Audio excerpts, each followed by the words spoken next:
Sapa Hati bersama Gus Agus. Assalamualaikum warahmatullahi wabarakatuh.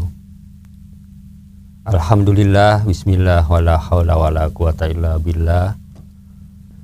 Sobat Dimas di Ajeng yang berbahagia, marilah kita senantiasa panjatkan puji syukur kepada Allah Subhanahu wa Ta'ala atas segala nikmat yang Allah berikan kepada kita, khususnya adalah nikmat iman dan juga kesehatan. Sehingga pada kesempatan ini kita masih bisa bertemu kembali. Sobat Dimas di Ajeng yang berbahagia, betapa gembiranya, betapa senangnya kita menyambut Idul Fitri ini dengan hati yang sukacita, dengan perasaan terharu. Gema takbir di mana-mana kita dengar, baik dari musola, dari masjid dan lain sebagainya. Sana sini saling bersautan. Betapa hati ini atau diri ini merasa kecil. Hanya Allah yang maha besar. Sahabat Dimas di Ajeng yang berbahagia, tidak lupa di pagi buta yang seperti ini, setelah kita melaksanakan sholat subuh, tentu ada hal yang harus kita lakukan, yang merupakan satu amalan yang setahun sekali kita lakukan, yaitu kita melaksanakan sholat Idul Fitri. Sholat dimana dengan kita nanti melaksanakan sholat id ini, fa insya Allah segala dosa-dosa yang pernah kita lakukan, dengan kita menjalankan ibadah puasa sebulan penuh dan kemudian kita lakukan disempurnakan dengan kita melaksanakan sholat Idul Fitrinya, fa insya Allah dosa-dosa kita akan diampuni. Ingat, dalam hadis Nabi besar Muhammad SAW, Rasul bersabda, "Man shoma Ramadanan imanan wahtisaban, ghufira lahu ma taqaddama min dambi." Seperti yang sudah kita pernah terangkan beberapa waktu lalu, bahwa sebelum kita melaksanakan sholat Idul Fitri ada beberapa sunnah yang perlu kita kerjakan. Di antaranya yaitu kita bermandi dulu, artinya mandi, bersih-bersih diri dulu. Kemudian juga jangan lupa kita sarapan pagi sih. Idul Fitri itu kita disunahkan sarapan pagi. Kemudian kita berangkat ke masjid atau berangkat ke lapangan, dengan menggunakan jalan yang nanti tidak sama dan pada saat kita pulang. Sepanjang jalan kita sampai menuju ke tempat kita nanti akan sholat,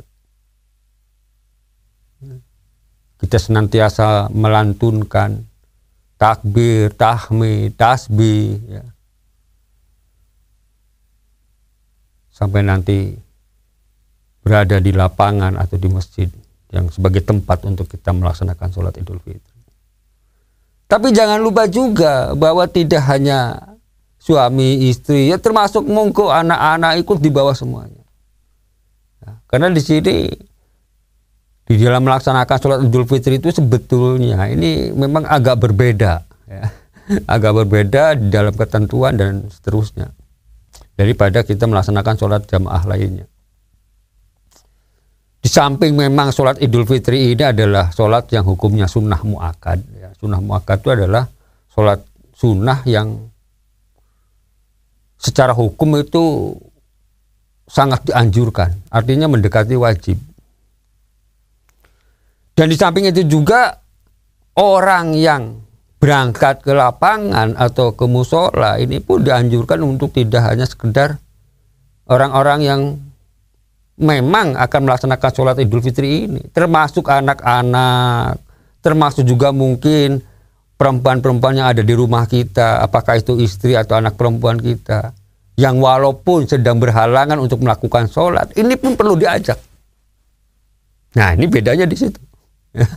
Diajak untuk apa? Nanti untuk mendengarkan khutbah, mendengarkan khutbahnya sholat Idul Fitri. Di samping ini merupakan satu syiar, ya, betapa luar biasanya ya gema yang ada di dalam kita melaksanakan sholat Idul Fitri ini. Setidaknya ini adalah sebagai rasa kegembiraan kita, pengungkapan rasa kemenangan kita di dalam kita telah selesai melaksanakan sholat, melaksanakan puasa di bulan Ramadan ini, sebulan penuh. Sobat Dimas di Ajeng yang berbahagia. Dan pada saat kita melaksanakan sholat Idul Fitri, itu memang ada beberapa tata cara atau ketentuan yang memang perlu diperhatikan yang beda dengan sholat-sholat yang biasa kita lakukan. Dan diantaranya adalah takbirnya saja berbeda, takbiratul ihram. Yang maksudnya takbir pada saat kita melaksanakan sholat Idul Fitri. Setelah takbiratul ihram ini di situ ada juga takbir yang lain. Nah, jadi takbirnya semuanya ada di rakaat pertama, karena sholat sunnah ini kan 2 rakaat, ya, 2 rakaat. Jadi rakaat pertama ini takbirnya sebanyak 7 kali, ya, sebanyak 7 kali. Dan biasanya ini imam atau Bilal itu akan ngasih tahu sebelumnya kepada jamaah. Nanti takbirnya sholat rakaat yang pertama 7 kali. Di antara takbir ini juga disunahkan membaca Subhanallah walhamdulillah wala ilaha illallah wallahu akbar, Allahu akbar. Terus ulang-ulang. Baru membaca Fatihah dan seterusnya. Nanti di rakaat kedua pun sama, takbirnya tidak hanya sekali. Ya, lihat berdiri di awal itu sebelum membaca Fatihah, yaitu takbirnya sebanyak 5 kali. Dengan diselingi dengan tadi membaca diantaranya adalah Subhanallah walhamdulillah wala ilaha illallah wallahu akbar, Allahu akbar. Jadi berbeda, cara sholatnya berbeda, tata aturannya juga berbeda. Dan ini juga sangat beda, apa artinya beda juga dengan kalau kita melaksanakan sholat Jumat. Kalau sholat Jumat itu khutbah dulu baru sholat Jumat, kalau sholat Idul Fitri itu enggak, ya sholat itu enggak. Sholat sih baru nanti khutbah, maka setelah selesai sholat baru nanti ada khutbah.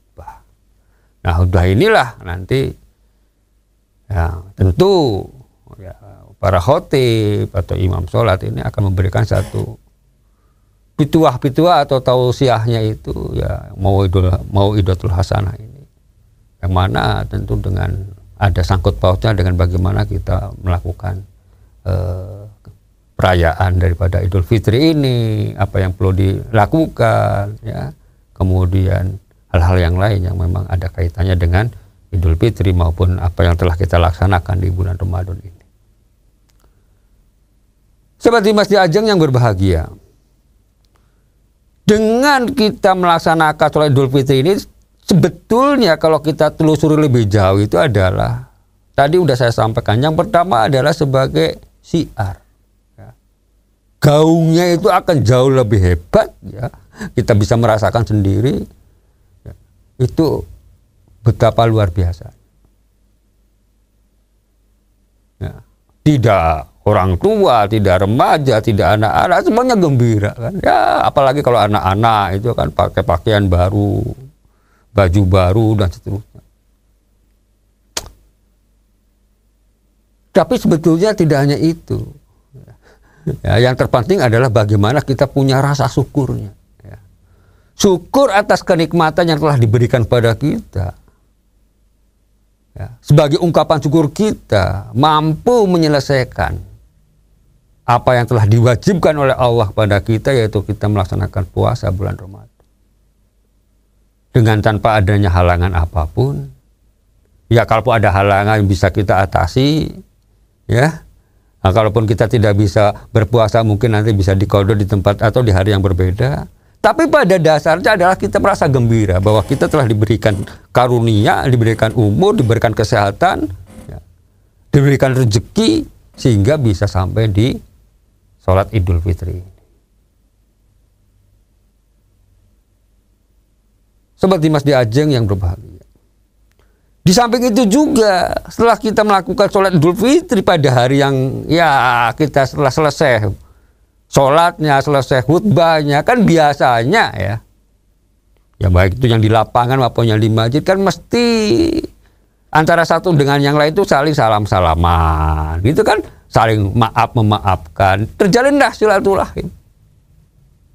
Kalau kita udah ngomong silaturahim kan sering saya sampaikan bahwa luar biasa manfaatnya, luar biasa ganjarannya, ya, di mana itu juga adalah sebagai hal yang bisa menghapus dosa-dosa kita. Saling mengucapkan selamat, gitu kan? Taqabbalallahu minna wa minkum, dan seterusnya. Ya. Kita saling dengan rasa sukacita, dengan rasa senang hati, kita saling memaafkan. Nah, orang bilang kosong-kosong gitu ya Mas. Ya Mas, kosong-kosong ya gitu ya. Ya pokoknya terserah apalah ucapannya. Yang jelas tuh intinya adalah kita saling memaklumi, saling memaafkan. Gitu kan, silaturahim di sini kan seperti itu. Ya. Saling salaman, berjabat tangan. Mas, kosong-kosong. Nah, gitu. Boleh saja. Itu cuma istilah saja. Ya, tapi yang paling penting adalah tujuan dari keniatan hati kita ini yang terpenting. Ya, tujuannya adalah untuk kita saling memaafkan. Kan di situ. Ini setelah selesai khutbah, turun khutbah, begitu khutbah selesai, orang-orang pada saling memaafkan. Silaturahim. Dan jangan lupa bahwa kita melaksanakan sholat Idul Fitri ini, ya, di samping tadi juga secara habluminan nasnya kita saling memaafkan, gitu kan? Ya, saling mengucapkan selamat juga. Ya, secara habluminallahnya ini juga akan menjadi satu hal yang sudah disampaikan oleh sabda Nabi besar Muhammad SAW bahwa ini akan menjadikan diampuninya dosa-dosa kita. Ingat kalau kita lihat di dalam hadis Nabi besar Muhammad SAW dari Ibnu Mas'ud.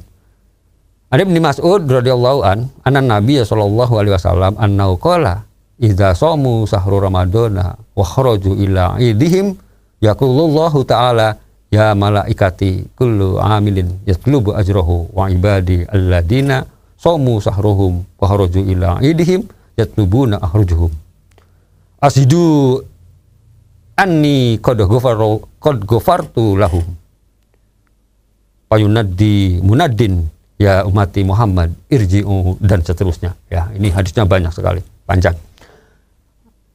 Poin daripada hadis ini adalah bahwa orang yang telah melaksanakan sholat Idul Fitri, yang telah melaksanakan puasa bulan Ramadan selama sebulan penuh ini, kemudian diakhiri dengan kita melaksanakan sholat Idul Fitri, maka Allah sudah berjanji.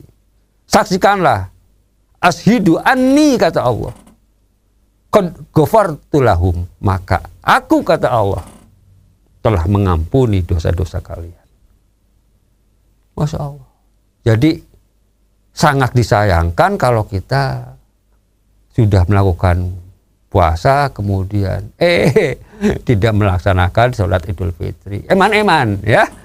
Nah, mumpung kesempatan yang baik ini, selain juga sebagai untuk kita mengharap ampunan dari Allah, sebagai ajang juga kita silaturahim, ketemu dengan sesama daripada kawan kita, saudara kita, keluarga kita, dan seterusnya.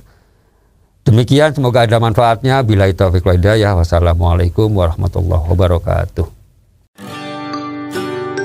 Sapa Hati bersama Gus Agus. Untuk saran dan masukan, silahkan WhatsApp ke Gus Agus 0896 8811 6615. Dipersembahkan oleh Ziman, enzim antioksidan aktif, menjaga kesehatan dan memperpanjang usia Anda.